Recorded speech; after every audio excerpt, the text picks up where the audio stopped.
In the winter forests of Karuizawa, a resort town in the mountains of Nagano Prefecture, a young man stood alone in the snow with a pair of binoculars and a notebook. He was watching a coal tit, a small black and white bird, as it moved through the bare branches above him. The bird called out with unusual urgency and flew. Other birds appeared almost immediately. Great tits, marsh tits, and the whole group converged on a spot in the snow where someone had scattered sunflower seeds.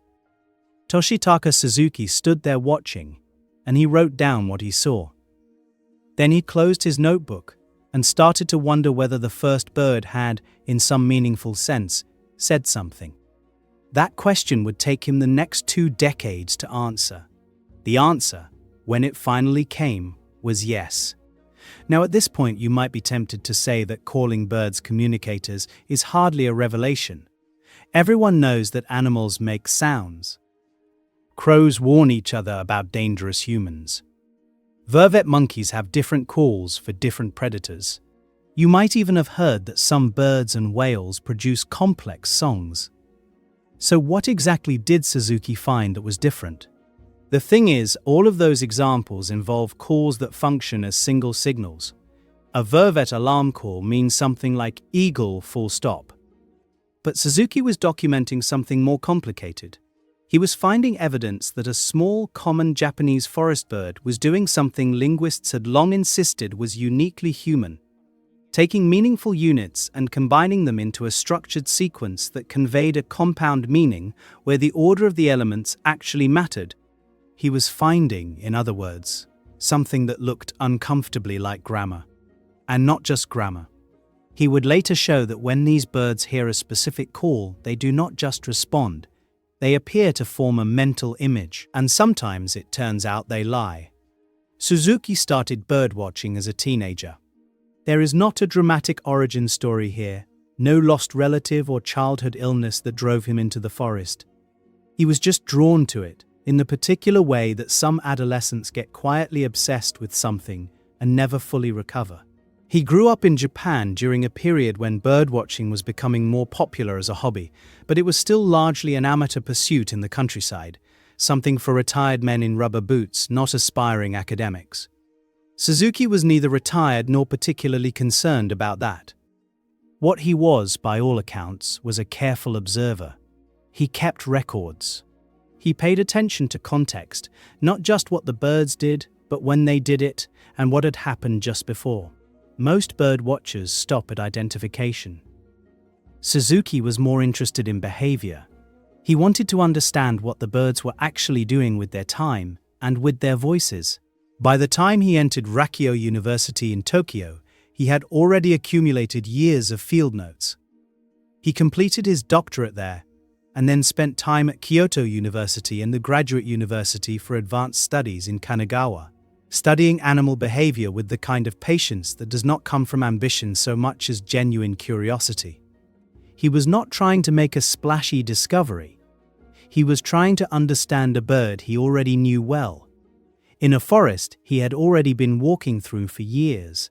The Japanese tit, Parus minor, is a small passerine, about the size of a sparrow, with a black and white head and a distinctive black stripe running down its chest.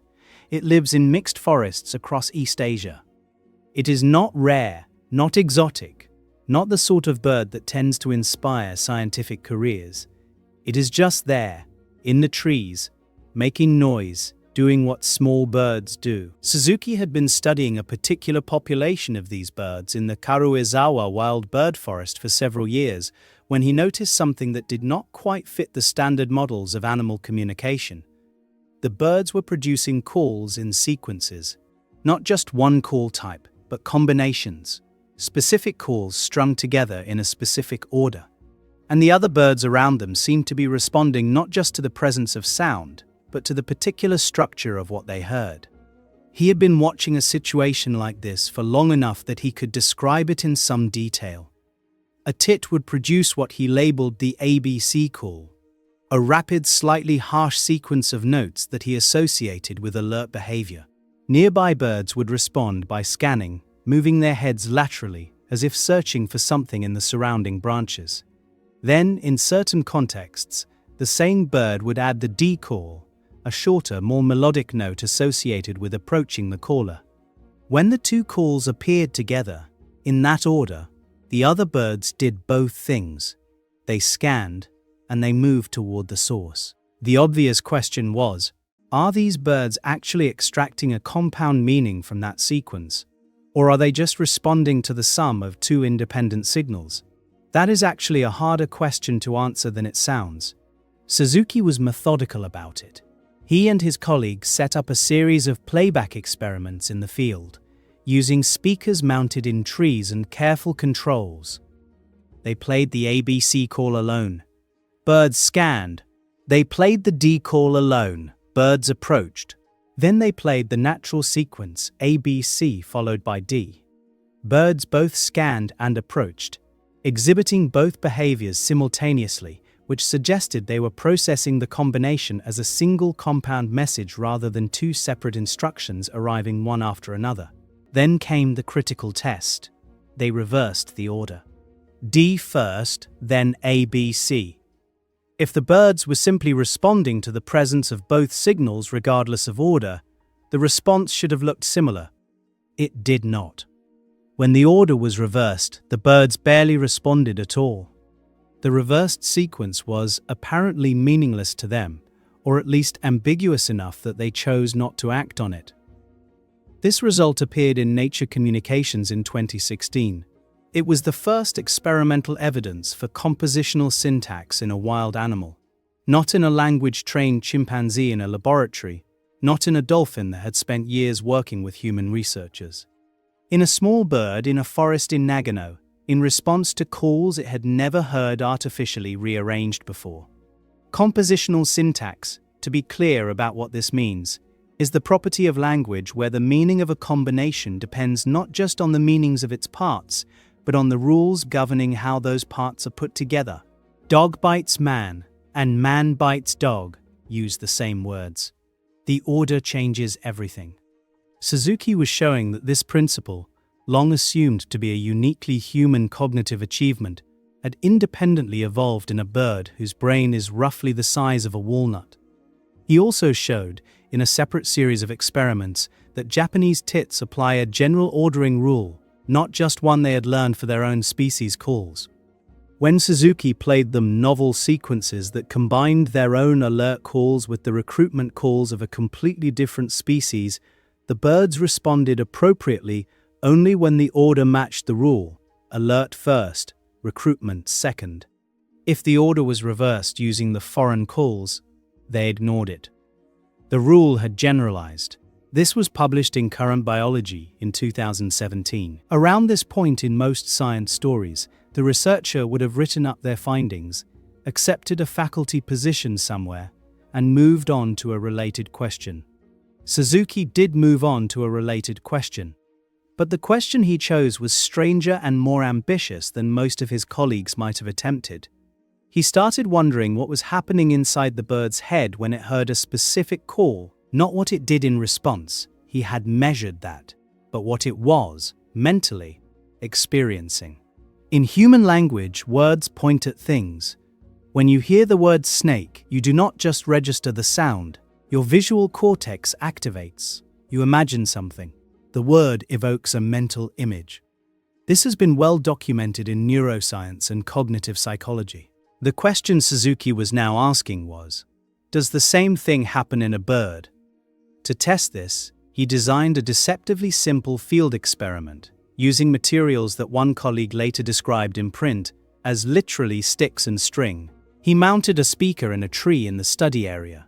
He attached an 18-centimeter wooden stick, cut from a dead branch, to a thin string that he could pull from a distance, making it move up the trunk of the tree in a motion that mimicked the climbing pattern of a Japanese rat snake, the primary nest predator in that forest. No other animal in that area moves up tree trunks quite the way a rat snake does. The movement is sinuous and slow and vertical. Suzuki's stick, pulled by the string, reproduced it plausibly enough. He played the snake-specific alarm call over the speaker, and then he slowly drew the stick up the trunk. The birds approached it.